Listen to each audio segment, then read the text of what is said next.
I got to turn on the mic. All right, welcome. It is 4 o'clock and we will have a special board meeting of the Boise School District on February 18th. So I would like to go ahead and call that meeting to order. And Clerk Mast, will you do a roll call? Trustee Doan? Here. Trustee Esty? Here. Here. Trustee Greeley? Here. Trustee Gregory? Here. Trustee Langley? Here. Trustee Oppenheimer? Here. Trustee Wagers? Here. All present. Thank you. I'd like to remind all the trustees and everyone, within the Boise School District, we work by certain core values, and we will run this meeting and such. They include respect, dignity, honesty, responsibility, and teamwork. And we take those very seriously, and it's part of what helps make our school district great. We will go ahead and go to our one item on the agenda today, and that is the board reopening and exploratory committee update. And we'll go ahead and go with Director Nick Smith. Thank you, President Wagers and trustees. So I'm going to kick off our presentation today. As you were notified when you received the slide deck yesterday, I will not be going through each slide individually like I have in previous board meetings. But I did want to just tell you in summary that the data is looking good and everything is moving in the right direction with downward trends in the number of positive cases, the cases per 100,000, the number of individuals being quarantined, etc., all moving in the right direction. In addition to that, we are currently in the yellow in our community, and that's based off of cases per 100,000 in the community, which is also a great indicator that we've been looking at as well. And with that, I'd be happy to stand for any questions related to the data slides that you've received. Trustees, any questions on the data slides for Director Smith?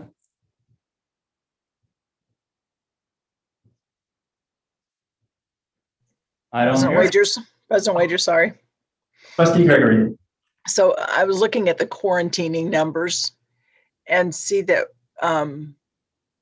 we have 559 students currently being quarantined.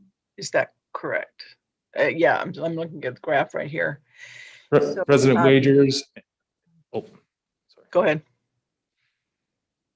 That is correct. We currently have 559 students who are quarantining. So this data that you're looking at today has been updated as of today. The data that you received yesterday. So this does vary just slightly from the data you received yesterday, but this is the most current and accurate data. I updated it as of to about an hour ago. Thank you, President Wagers. To follow up. Go ahead, Trustee Gregory.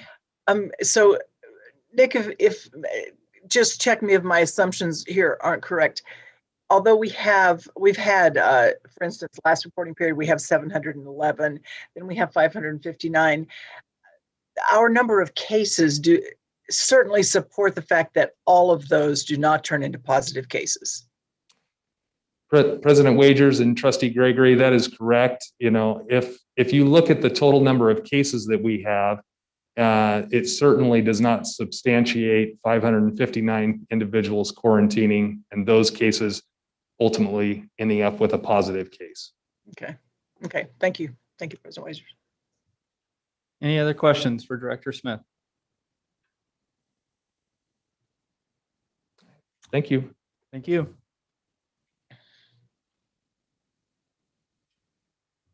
Director Thamert. Good afternoon, President Wagers and Board of Trustees. I am here on behalf of the subcommittee that was in charge of stakeholder input. And I wanted to revisit a conversation that we had last Monday on the 8th that Principal Watts was explaining why we chose to use a Google survey to collect our input. Some of the reasons that she mentioned are that, for one, this is the type of survey that we are familiar with. Anytime we've done any surveys during the pandemic, we have used Google surveys to survey information from our parents, guardians, staff, and students. We also like the fact that Google surveys can be translated into many languages. In addition to that, Administrator Stacy Roth, along with many of our English language staff, made the extra effort to reach out to some of our EL families. They were able to talk to more than 200 of those families, and their data was able to be included in the survey results. We also stated that we like to use a Google survey because the data was readily accessible.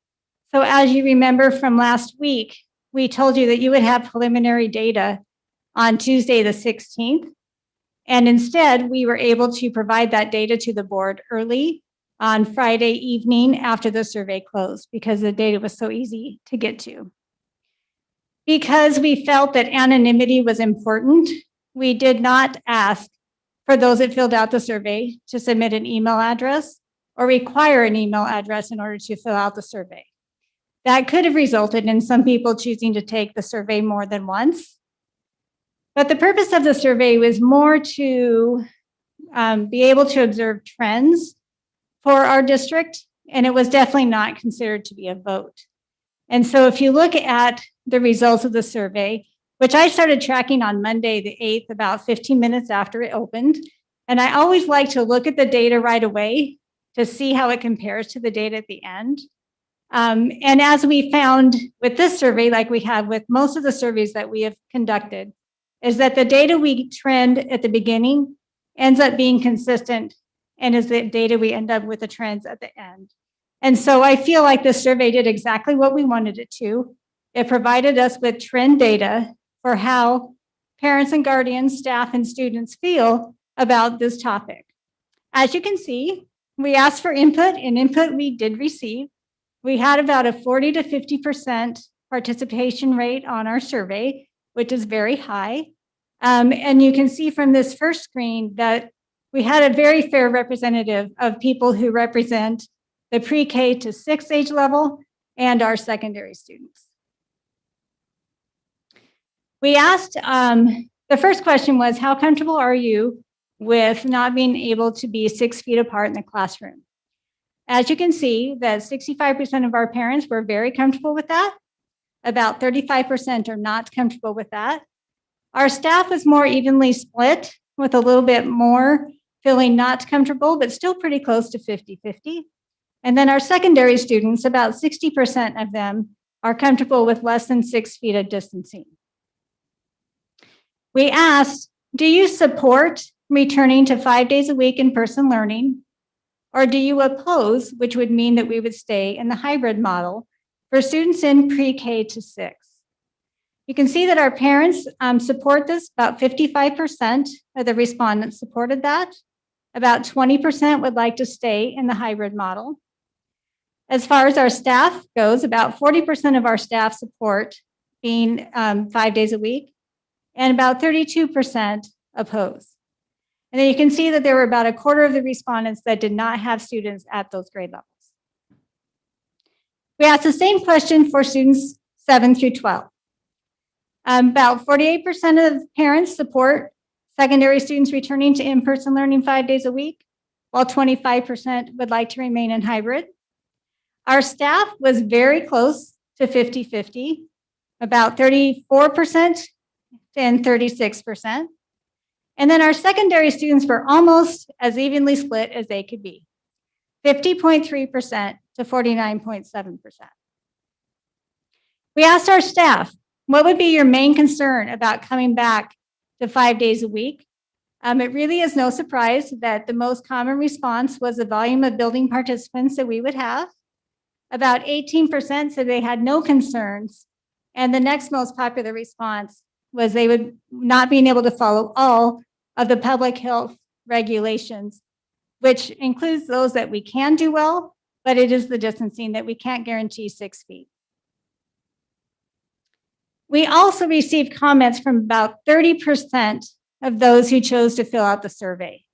And we sent those to you, and there were a lot of pages of comments to go through. And I hope that you did enjoy scrolling through those and getting a feel for the words behind the numbers. What I observed is, we could have asked a Likert scale about how strongly people support or how strongly they oppose. But the subcommittee felt strongly that they wanted people to choose. I support or I oppose. But when you look at the comments, well, we definitely have people who have extreme, or not extreme views, but have views, strong views on both sides. I would say the majority of our comments were thank you for the opportunity to provide my input. And I support the decisions that the district is making and the thoughtful processes that they are going through. So in summary, I would like to thank all of those that participated in our survey, our parents and guardians, our staff and our students. And I would also like to thank the board for the time that you took to look at the survey data and include it as one piece of the information in your decision-making today. Do you guys have any questions about the survey data? Any trustees have questions for Director Thamer?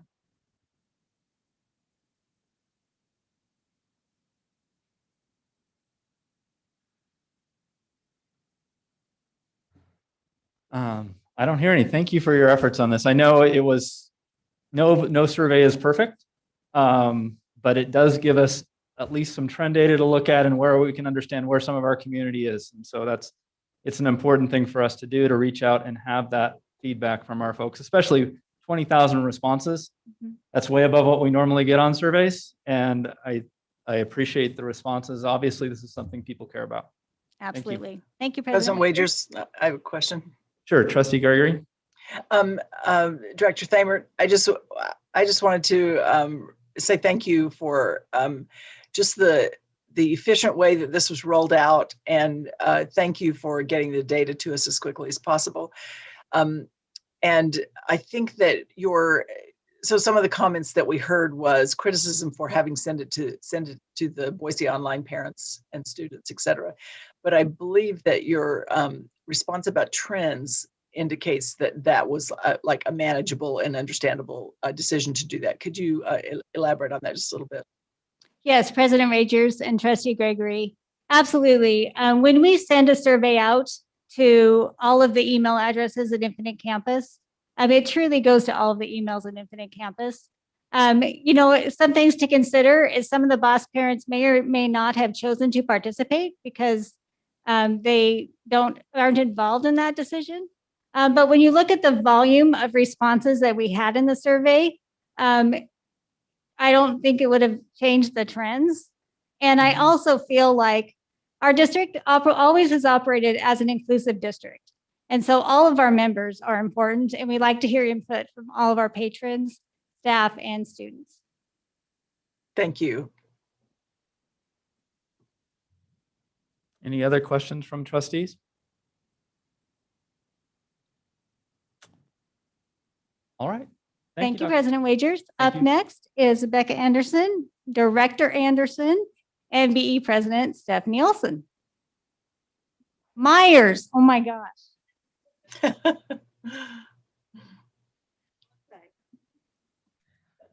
Well, good afternoon. We are just going to talk to you about where the committee landed in terms of recommendations concerning indicators and some other things that we feel are important for a successful and safe return.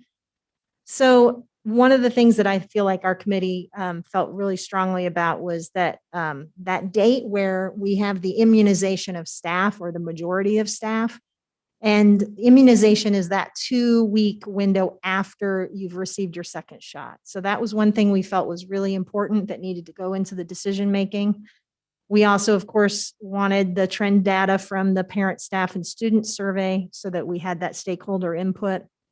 From the logistics working group, we worked through the kind of the inventory of classrooms and the fact that if those classrooms are not able to reach the 6-foot social distancing, that they'll be utilizing pods to mitigate that risk. The other one that's really important as we go into a return to 5 days a week is additional contact tracers. We really want to support that process. It's worked well for us.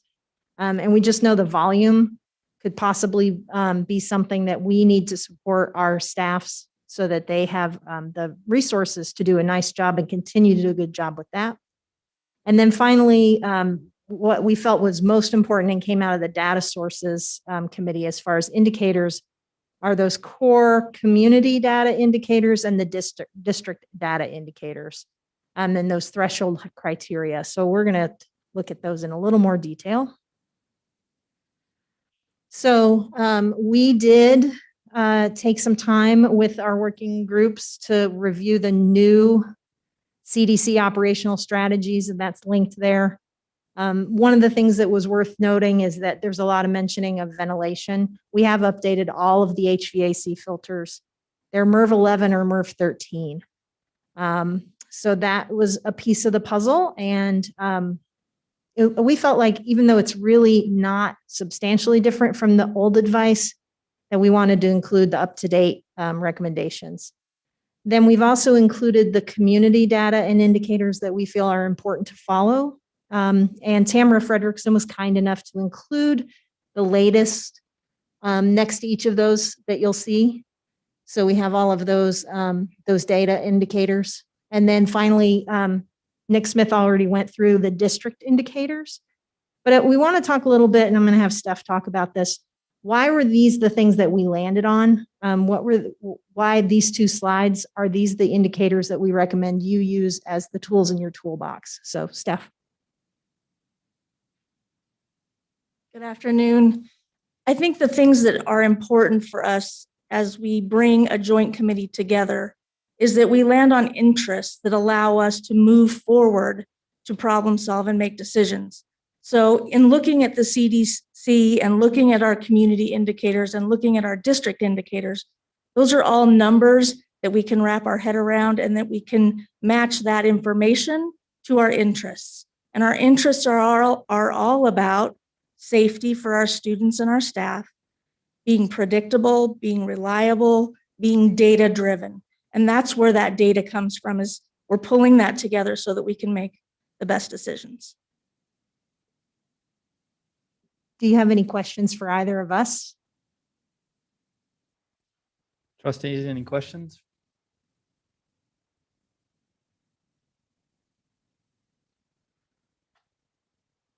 And so maybe I'd just remind the public who's on the call, this is the second time the trustees have been through this information for the most part. So this, and we also had the presentation, we received the presentation yesterday. So we have had the opportunity to go through a lot of things. So I don't want it to be perceived that we don't care about what's happening, because we definitely do. But this is information that we've heard several times, and we appreciate it being repeated for us as well, because some of us need to hear things twice. And I know you don't want me to go at length into HVAC, so. No, I'm glad we do the HVAC filters, because we have had a lot of questions about that, and to know that we have upgraded all of our buildings that way definitely helps. President Wagers. Trustee Gregory. I just also wanted to comment that having read not only the comments that were posted for the survey, but also the many parents who submitted public comments through Clerk Sharon Mask and through personal emails that came to the board, it's obvious that our parents are watching these indicators as well. And, although I may not have read every single extremely lengthy data laden email, I did read many of them. And it's obvious that our parents are watching these indicators. So it's fitting that these are the ones that we're looking at as well. But I also wanted to comment that even as late as, within this past week, data has changed. And the needle has moved on a number of these indicators and on some of the strategies, operational strategies, et cetera. So thank you to the committee for bringing forward the latest data. And, I just wanted to acknowledge to the public that we're often looking at things that change very quickly and are having to continually weigh those against our interests, which is what we challenge the committee to also do. So thank you. Thank you, Trustee Gregory. Any other questions for the trustees for Director Anderson or Stephanie Myers? No, thank you very much. Appreciate it. Deputy Superintendent Roberts. President Wagers, trustees, thank you. And I want to assure everyone that we will post an updated slide deck after this meeting because we did change the data just right. I mean, we wanted to make sure everything was current. As a matter of fact, we met today with Dr. Bramwell and Dr. Nasser, and that's where the information came about the hospital data. Also, last evening, around after everything was posted for the meeting, we did receive a letter from Dr. Nasser, Dr. Bramwell, and Gina Pinnell. And I'd like to read that at this time in all transparency, because I know that they did a large question and answer at our last meeting and had a lot of information they shared. So I wanted to give the updated letter that they've sent to the board. Boise School District Board of Directors, on behalf of St. Luke's and St. Alphonsus and Central District Health, we would like to express our appreciation for the continued efforts the Boise School District is making to help protect educators and students during the COVID-19 pandemic. Our teams appreciate the complexity of decisions you face as district leaders. It is clear you all have a strong desire to protect the health and safety of our community's children, to do your part to help slow the spread of COVID-19, and to ensure that kids, teachers, and staff can return to school as safely as possible. Good progress has been made recently in the fight against COVID-19. Cases in our state are declining, hospital capacity is stable, and a growing number of Idahoans are being vaccinated against the virus. On the other hand, there are still reasons to be cautious. As we shared with you during your February 8 monthly meeting, the recommendation from our perspective is to continue in a hybrid model until we know more about the new, more infectious COVID variants. However, we also understand that there is a broader interest in options that bring students back to school completely in person in March. With this in mind, and in alignment with our shared desire to promote safety and prevent further spread of the virus, we're sharing the following guidance for your information and consideration. We recommend that the most important aspects of your safety plan continue and include strict quarantining for significant exposures when indicated, universal masking, physical distancing to the extent possible, and diligent focus on environmental cleanliness. We know that these measures work in protecting against COVID-19 transmission. If you make the decision to return to school 5 days per week, please ensure these practices are in place and followed. We also ask that you continue to monitor transmission levels within the schools and the community so operational plans can be adjusted if conditions lead to higher risks for students, staff, and families. Thank you for all you are doing in service of youth in our community.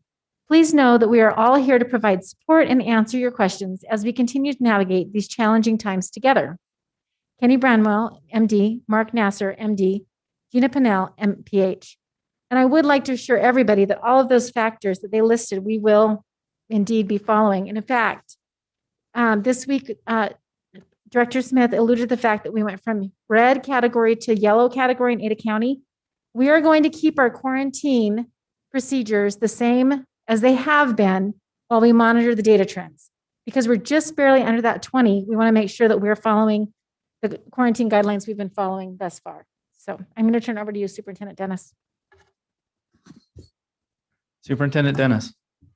Thank you, Deputy Superintendent Roberts and President Wagers. If the board would indulge me just a point of personal privilege for just a minute. I also want to express my sincere gratitude to the community for their willingness to share their information with us and their personal stories with us. I think that is a really important piece to the process whenever we are dealing with decisions that are of this magnitude in particular. And so I'd also like to thank the committee. I know that they worked their tails off, meeting in the evenings, talking a lot, discussing a lot of these issues. And a lot of that was on parents' personal time, teachers' personal time. And I don't think that we should go without a very sincere thank you to them. The committee was charged with providing the administration a series of recommendations that must be in place for us to safely reopen 5 days a week. I know that Director Anderson and Ms. Myers went through those 6 recommendations just a few minutes ago. I want to assure the board that all 6 of those are in all of the options that will be presented to you today. The second piece that I'd like to talk about is that our role as an administration after receiving the recommendations was to make sure that any options that were presented to the board contained not only the recommendations from the committee, but all of the other input that we received through this process, whether it is the health input that Deputy Superintendent Roberts just mentioned, whether it is the data that we take a look at. We want to make sure that the boards has all of the information they can have prior to any decision being made. Our job as an administration is to present the how. Your job as the board is now to decide the when. And I think as we go through this today and the conversations continue, we're here as a resource for the board to make sure that you have the information that you need and the questions that you have right now are answered to the best of our ability. And I can promise you that we will do that today. So with that being said, I'm going to turn it back over to Deputy Superintendent Roberts to present the options to you with kind of a pros and cons of each individual option. Thank you, Superintendent Dennis. And before I review the different options for you to consider, I would like to address concerns that have been shared by some of our stakeholders, including some of our lawmakers, regarding the perception that teachers don't want to work. I can assure the board that our teachers have been working full-time, plus many extra hours all year long. Teachers in our district have had to learn how to teach in a whole new way and have had to change how they teach multiple times this school year, all while navigating additional stresses and conditions caused by the pandemic. Please don't misunderstand the results of the staff survey to imply they do not want to work. As a matter of fact, I think most will tell you teaching in hybrid is far more time consuming than teaching fully in person. I just wanted to clarify that piece of the staff survey. Okay, I'm going to move into options now. And again, these slides might look slightly different than what you received last night, and I'll try to explain that as we go through if there's a change from what you saw. Option 1, previously we had a pre-K on there through 2 or pre-K through 12. And actually all of our pre-K students will be back starting the 23rd of this month. And that's due to their class sizes. Their class sizes were small enough that they can physically distance. So those students are coming back. So we didn't include them in these options. So the first option would be to bring back K2 students 5 days a week on March 9th. At that same time, we would recommend bringing back special ed K-12 district program students if you went with this option. March 15th, then we would bring back K-6 students, so the entire elementary level. March 29th, then right after spring break, we would bring back K-12. We have chosen March 9th as the date that we would like to you to consider not bringing anybody back with this plan before then. And that's because that's the date when the majority of our staff will have been immunized by. This plan allows for a phase in for groups to ease the operational impact. So we can watch to see how things are going operationally with quarantining, with buses, with food service. Secondary students, secondary schools would then start the 4th quarter in person because there's a natural break there in courses. The BOSS curriculum, the Boise Online School, is on a quarter system where our traditional schools are on a semester system. So if there was change needing to be made in between those two programs, that would be a better time to look at those changes. All of these options start on Tuesday, not Monday, which might seem kind of odd.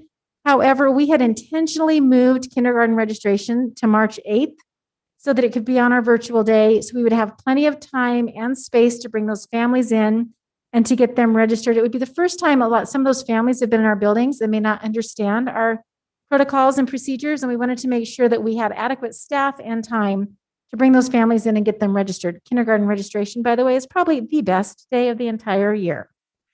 March, so that would allow us to get set up and at optimal distancing. The disadvantage to this option because we had been asked kind of the pros and cons, probably I would say is that families with students across elementary grades would be on a different schedule for the week. And we do have a lot of families that might have a kindergartner and a fourth grader, a first grader and a fifth grader. Okay, option one. Option two, March 9th, bringing back K-6, special education K-12 district program students all at the same time. And then March 29th, again, bringing in everybody, including the secondary.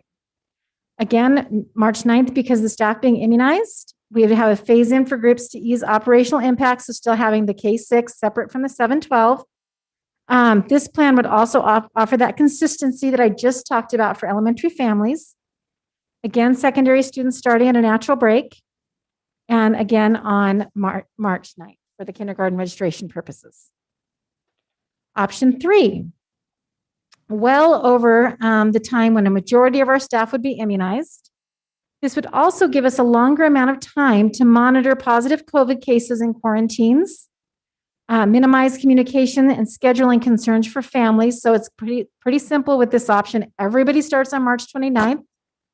And the one disadvantage would be, of course, it would be a delay with bringing back elementary students. And we've heard from a lot of elementary parents about bringing those kids back as soon as possible.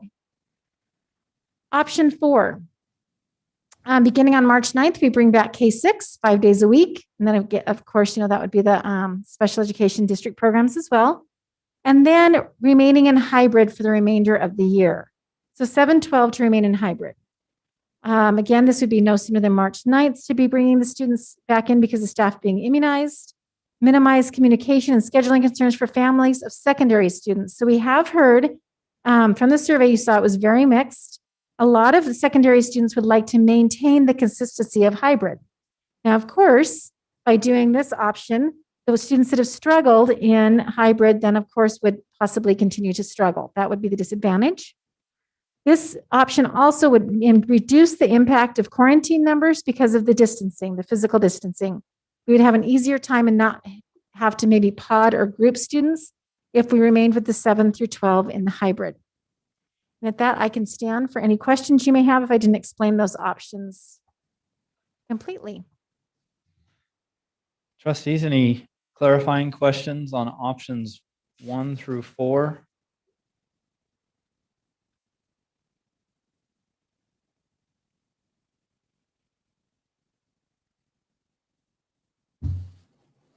President Wagers. Trustee Doan. I have a question for BEA President Myers. My question is, does the BEA support any or they have a preference, number one, and number two, does the BEA support all of these options? President Wagers and Trustee Doan, thank you for the question. As you can see by the survey results, our teachers, they want to be teaching kids. They want to have the knowledge that their kids are safe and that they're receiving education. The biggest thing is on the survey, and it came out, the concern about the distancing. But I think if we think about what we're doing in a classroom and we're concerned about the safety of our kids and our staff, that to be back in school is what we ultimately want. Is there a preference? I'm not going to make that decision. We have 1,800 members. And I think if you talk to elementary teachers, you'll get something, and you talk to secondary teachers, you'll get something else, because they deal with kids where they are. It's not one size fits all, and it never has been in education. Follow up, President Wagers. Go ahead, Trustee Doan. So I understand you don't have a preference, but do you support, if we choose any of these four, do you support all four of these? President Wagers and Trustee Doan, I think like Deputy Superintendent Roberts said, there's pros and cons to each of them. Our concern is that our staff are fully immunized if they need to be and if they choose to be. So March 9th is that date. If students are our priority, which they are and they should be, then we need to think about the safety for those students and staff. Option 1 and 2 is a phased-in approach. So those options make sense because that's how we did it in the past, and we can handle things. The pros for that are that we can monitor operationally, we can contact trace. The cons of that are that we have parents in this district, and we have staff in this district who have students at different levels. And so that makes it difficult. Option 3 talks about all coming back after spring break. There's a positive for that because it gives the community more time. It gives the school district more time. But what does that look like for our youngest learners? What does it look like for the learners that are struggling? And option 4 obviously is, everybody back in K-6 on March 9th, and then keeping our secondary kids out hybrid the rest of the year. There are pros and cons for that.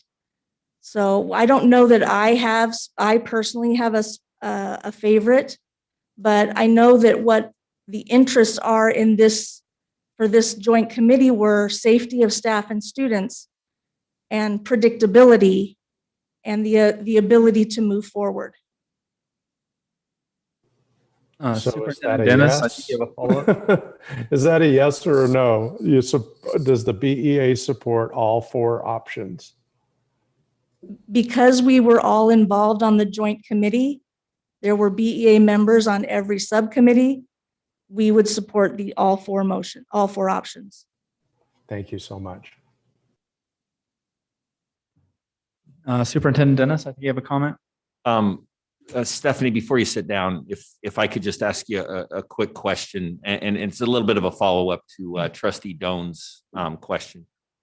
Could you speak a little bit to your comfort level with the process that we went through in order to arrive at the recommendations from the committee? Sure. President Wagers and Superintendent Dennis. I've been in this district for 25 years. I've been the BEA president now for 8 years, and the process that we use for this joint committee is not unlike any process that we've used for any committee that we've put together.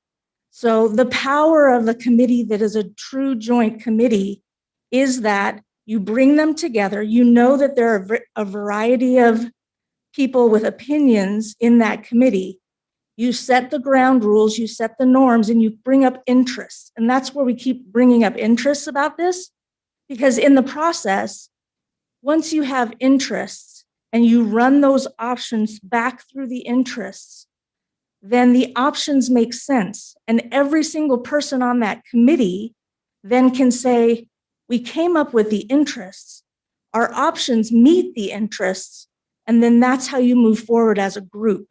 So in order to do things in a collaborative way, using the interest-based decision-making model makes sense because you can bring people together and then come out with options that make sense for everybody because their voices were heard. That's what you open up when you have a joint committee and you use interest. Your voices are heard and they're at the table. Yep. Any other clarifying questions from trustees on the 4 options?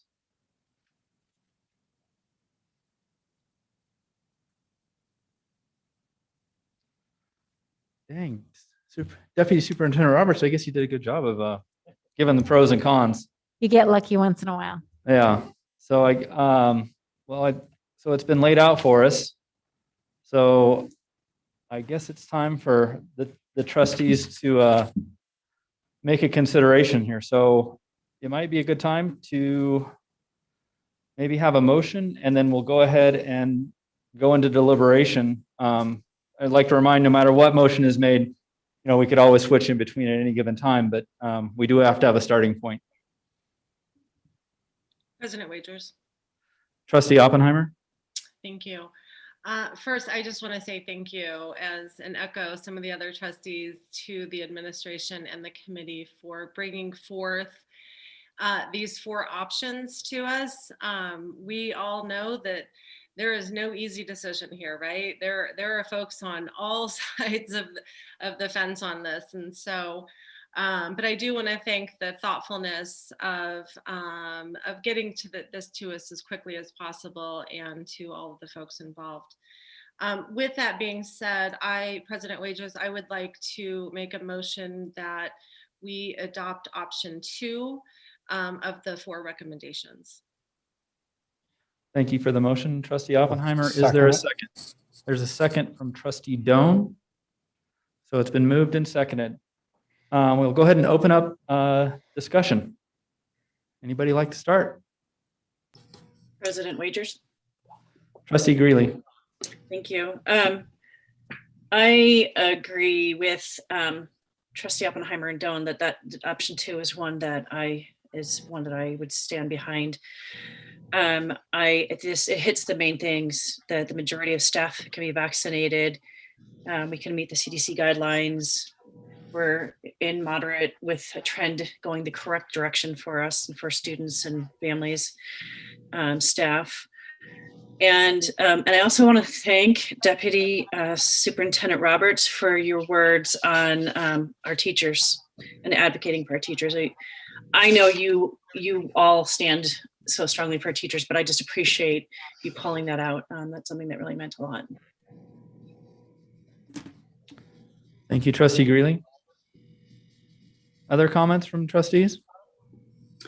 President Wagers. Trustee Esty. I have a question for Deputy Superintendent Roberts. I'm wondering what strategies the district will employ if we see a spike in cases when we bring everyone back 5 days a week. President Wagers, Trustee Esty is an excellent question. So we will continue to closely monitor all of the data, the cases, the quarantines, and the operational issues. Our goal would be to first impact maybe a classroom, and from there, a school. So if we had to maybe quarantine a classroom, we would do that. Perhaps it could be a grade level, then it could be at the school level. Our goal would not be to shift the entire district again into hybrid or into remote. However, that doesn't mean we won't if we have to. If we see a 4th spike in COVID in our valley, and that is what we're hearing, is that our hospitals are getting to capacity. We're concerned about people's health and the spread. And if we are seeing spread in our schools, we'll deal with that as well. But we will definitely pivot and change as needed. Thank you. Follow up on that, President Wagers. Trustee Gregory. So, Deputy Superintendent Roberts, I just wonder if you have a comment on some of the parent input that we received about the pros and cons of something that, like you just described, things spike, we have to go back into virtual, we stay in virtual for, whatever, and then we come back in person, et cetera. So there are those who said we just should stay in virtual till the end of the year, as opposed to coming back now. Do you have any thoughts about that in terms of what the needs are now? President Wagers, Trustee Gregory, one thing that I do appreciate about the plan is that we still have a few weeks before we would have full-time back in our buildings.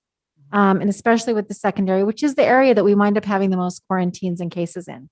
I do completely understand the desire of the students and of the staff and of the parents who like us to stay in hybrid for the rest of the year. It has been a roller coaster of a year. However, I do think that what our teachers do best is in-person instruction.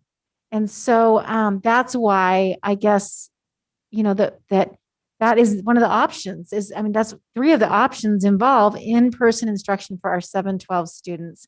There's so many different aspects that you miss online and with virtual learning. However, I also understand the other argument about the consistency piece. So like I said, the families that are looking for that consistency, that's why they chose the conditions why we created that option. Then we also heard from several families saying, my child is not doing well in hybrid. And that's why we have presented an option to you as well that would bring those students back into the building. President Thank Wade. you. Superintendent Dennis, follow up. Just to kind of piggyback a little bit on what Deputy Superintendent Roberts was saying, Trustee Gregory, I think it's really important that we acknowledge in all of these options that the person-to-person 6 feet social distancing will not be able to be accomplished in all of our classrooms. The idea behind the podding and is to create the 6 feet social distancing between as many people as we can. So while families may have an opinion as to whether or not the virtual or the hybrid works for their particular family, our district has to provide options for all families to the best of our ability.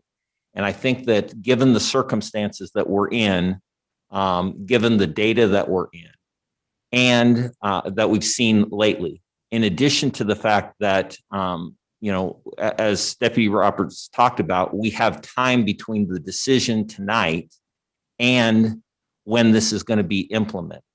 I think that we're getting, I think sometimes we get the feeling like we're going to open the doors up tomorrow, and that is not the case in any one of these options. So I just wanted to assure the board that we are going to continue to monitor things as things move forward. We're going to continue the process that we have been doing in this district since March of 2020, almost 11 months.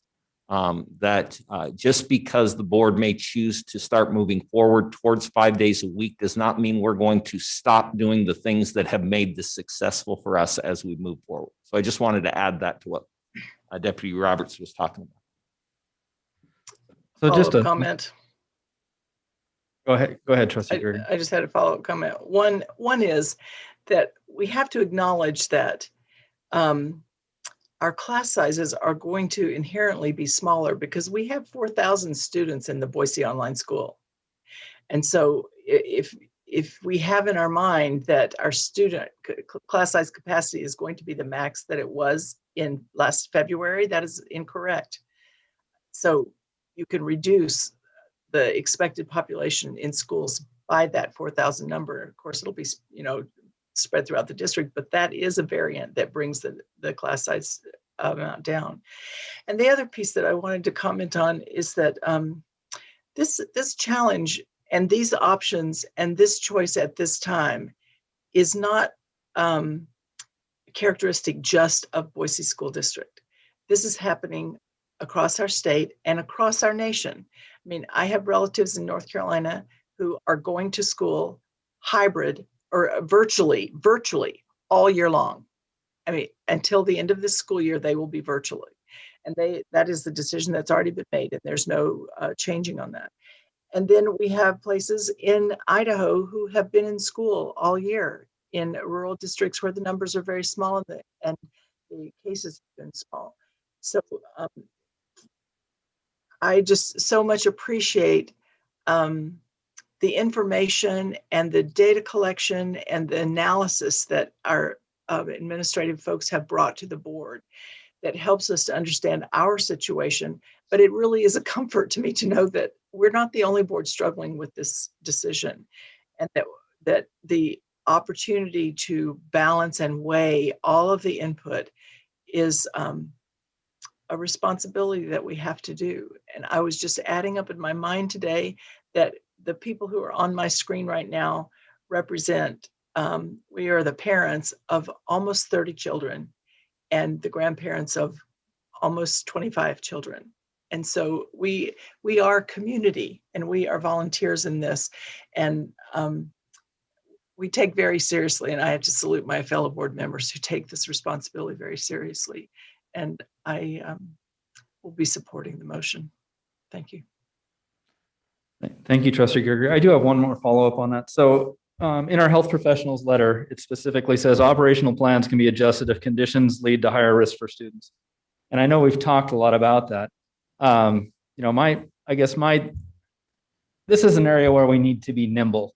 And for an organization as big as ours to still be nimble, because if we choose to go back 5 days a week, We also have to be able to do what Deputy Superintendent Roberts said. We have to be able to look at individual schools and classrooms, but we also may have to look system-wide as well.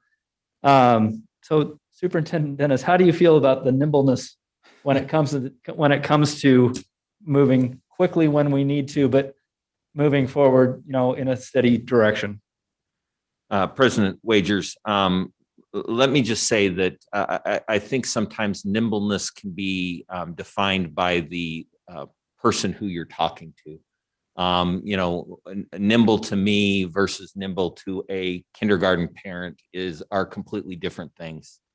What I will say about that is that I believe, and I think we have shown throughout this past year, that if things don't go the way we hope they do or the way we expect them to, that we are more than willing to change direction. I think the situation that we were in November is an illustration of our ability to be nimble. Although it was one of the hardest decisions I know that we had to make as an organization to go back fully virtually. Given the circumstances and the data, it was the only thing we could do at that time. So I want to assure the board that that this organization, if nothing else, has learned to adapt as quickly as we can adapt, given the fact that we're talking about 25,000 kids, 5,000 employees, and a community of over 200,000 people. So our impact is large, and we work as quickly and as fast as we can. So I hope that answers your question. It does. I mean, keeping the safety of our public, and whether it's mental health safety or if it's physical health safety, I know you treat that very carefully. Thank you. President Wagers. Trustee Langley. I have two questions. Superintendent Dennis, I wonder if you could answer if there is a big operational difference that allows you to be more safe, or if it's about equal to bring K through 2 versus K through 6 back in. President Wagers, Trustee Langley, great question. I think this is one of the things that we debated quite a bit as we were developing these options. I think when we went from an all virtual into our hybrid model back in, I believe it was October, we rolled out a K2 and then a 3-6 and then a 7-12 stepped out approach to that.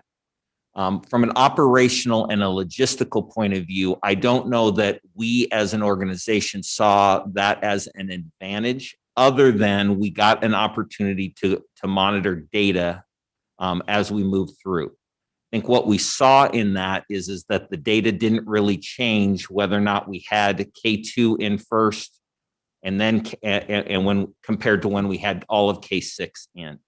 So the short answer to your question is I don't know that there is an operational or a logistical advantage to whether we do the K2 first or whether we do all of K6.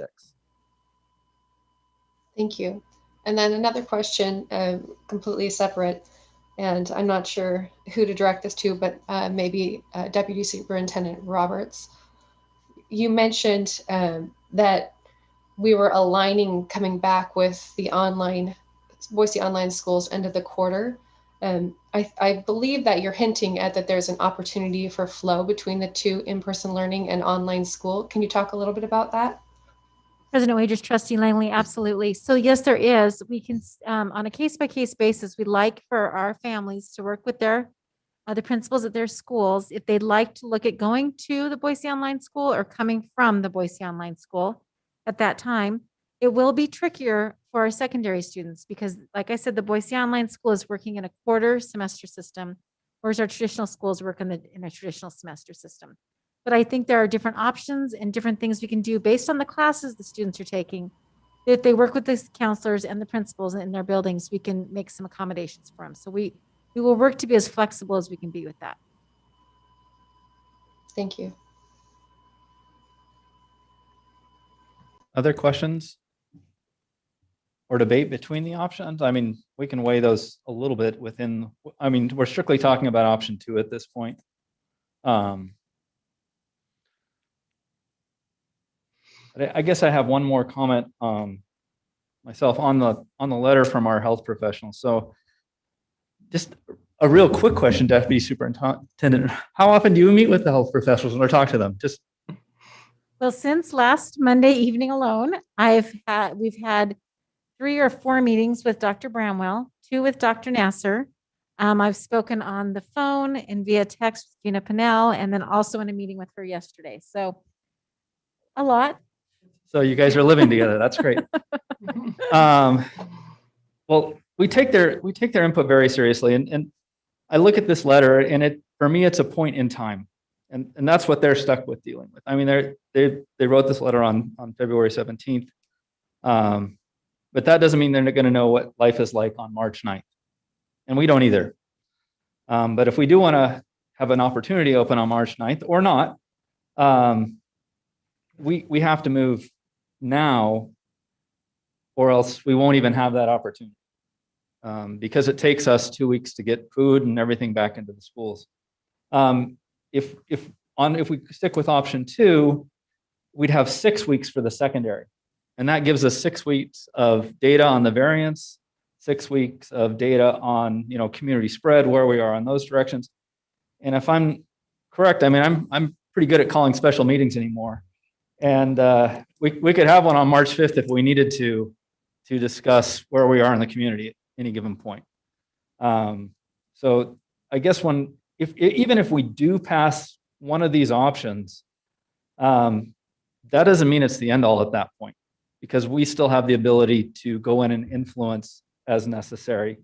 What it does give us is it gives us the opportunity to move in that direction and hopefully find a path forward. I mean, right now with the way the numbers are going, it's awesome, but we've thought that before with this virus, and it turns out we were wrong a few times, as everybody has been. Do you have either one of you have any comments on the doctors? I mean, I shouldn't say the doctors, the health professionals. President Wagers, if you don't mind me weighing in on this, and I appreciate the words that you just used, because I think that's a really important point. Our conversations with the health professionals are always honest. And I want to be crystal clear about that. We value their input, and we believe them when they tell us things. So if you read the letter, and I appreciate Deputy Superintendent Roberts reading that into the record, I want to assure the board that the recommendations that they made in that letter are included in all 4 of these options. So even though they may say at this stage they're recommending us stay in hybrid, they recognize the fact that our mitigation strategies, and they have reviewed our plans, will help keep us as safe as we can be. So I appreciate that, and I appreciate their efforts. I think Kenny said it really well last time when he talked about the fact that he has another job other than just consulting with the Boise School District. Dr. Bramwell and Dr. Nasser have done a fabulous job of working with us. And frankly, Central District Health and Gina Pinnell has been a huge guide and resource for us. So that's, I guess, what I wanted to add to your statement. Thank you, Superintendent Dennis. Any other comments on option 2 or debate on why we would pick this one from any of the trustees?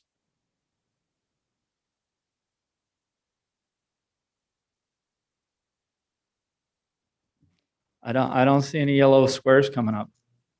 So I guess that means we're ready to actually go to a vote on option 2. And since we changed our protocol a little bit, we are definitely going to do roll call votes from now on, just so everybody knows it's clear. So I'm going to go ahead and let the clerk call the roll for a vote on.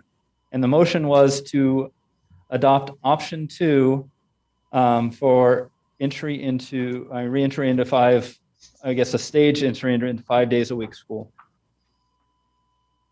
Trustee Doan, Aye.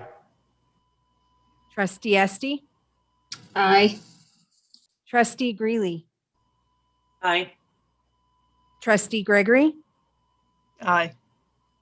Trustee Langley, Aye. Trustee Oppenheimer, Aye. Trustee Wagers. Aye. Motion passes. We have a unanimous vote. I would like to thank, at the end of that, thank the trustees for the amount of time and just thoughtfulness that goes into this process for us. What is now an hour-long meeting, I think this week has probably required each trustee at a minimum of 10 hours of work and time reading input, and that's at a bare minimum. And then the amount of work the administration has gone through to make this happen. We are very blessed to have them, this whole gang in here. And then that committee, they ended up getting a little bit of pressure from the board. And I apologize for some of that, but some of it I don't. But they performed and really came through and really provided some thoughtful options and a thoughtful process for us. And sometimes I think trustees don't always like thoughtful process. They want stuff to happen. But turns out that's the best thing for the district, and the best thing for our stakeholders is a thoughtful process. And we learn that time after time. I'd also like just to remind our constituents, this doesn't mean that this is exactly what's going to happen at this point. It's a plan, and it's a good plan, and it's given us the opportunity to develop a plan. And without a good plan, we end up in a knee-jerk situation, and that is not always the best for the district, especially as with an organization as large as this. So thank you to all. And thank you to the public. I know half of you aren't going to be happy with this decision, and half of you are. But we do care, and we are paying attention, and we will continue on a thoughtful process. Any other comments from trustees? President Wagers. Trustee Gregory? I would again encourage people to recognize that they can reach out to their principals with discussions of specific concerns. And, don't be afraid to go and have a conversation with your principal. They are interested in individuals, and at that level, they know their families and they know their students. So, if you have concerns, please reach out to your principals. And we continue to support families through our community centers and community school centers and, our programs that are designed to help and support families. So your counselors are available at your schools to help and talk with families as well. Thank you, Trustee Gregory. Any other quick comments? No. So we will go ahead and move on to board superintendent comments. Are there any comments from the board or superintendent? President Wagers. Trustee Doan.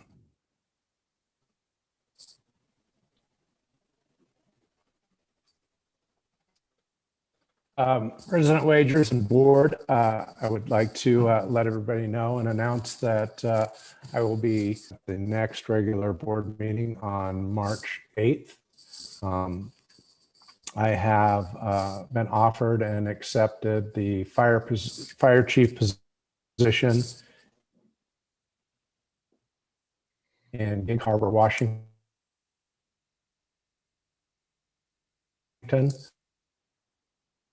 And I will next now, while everybody's here, to just thank you. This has been such a joy to be on this board and be part of this team. And so I will be submitting it, and you'll get.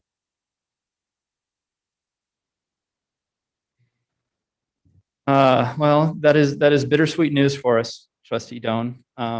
You have become a valuable member of this team. We will miss you, but we are also happy for you. You get a chance to start a new chapter of your life, and I hope it's a great one. So, but we appreciate your service for sure, and the community does as well. President Wagers. Superintendent Dennis. I would just like to also thank Trustee Doan for everything he has done for this district, and he has been a very valuable member of our team. And as President Wagers said, it's bittersweet for us. But thank you so much for your efforts for the kids in this district. So thank you. President Wagers. Trustee Gregory. President Wagers, I'd also like to tell Trustee Doan, I can say that for a little bit while longer. Thank you for stepping forward in the appointment process and bringing with it your expertise and experience and your voice and willing to engage in a process different than the pools that you were swimming in before. And I hope that you take with you a positive experience from being in the educational side of things from the trustee point of view. All communities need this kind of engagement, and we wish you the very best in a new position and a new community and an opportunity to carry your influence far and wide. Congratulations on another opportunity, but thank you so much for your service in our district. President Wagers. Okay. President Oh, sorry. Trustee Oppenheimer. Thank you. Trustee Doan, I also want to, first of all, say congratulations, and sad for us because you, for all of the year, I mean, you grew up here in Boise and you have been instrumental in everything that you've done, every position that you've been in Boise, and you've served this community so well. And I will certainly miss not only your perspective and your voice here on the school board, but also miss seeing you as a friend, and your family has been really important to our family. So best of luck to you and best wishes, and we will certainly miss you. So thank you for everything you've done.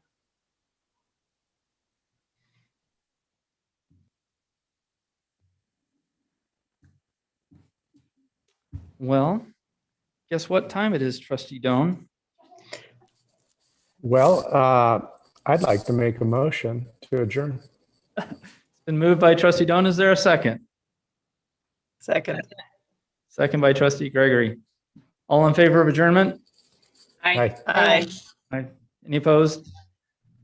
All right, everybody. Thank you very much. We will see you on the March 8th board meeting. Hopefully not before, but you never know. Have a good evening. Hi, Dennis.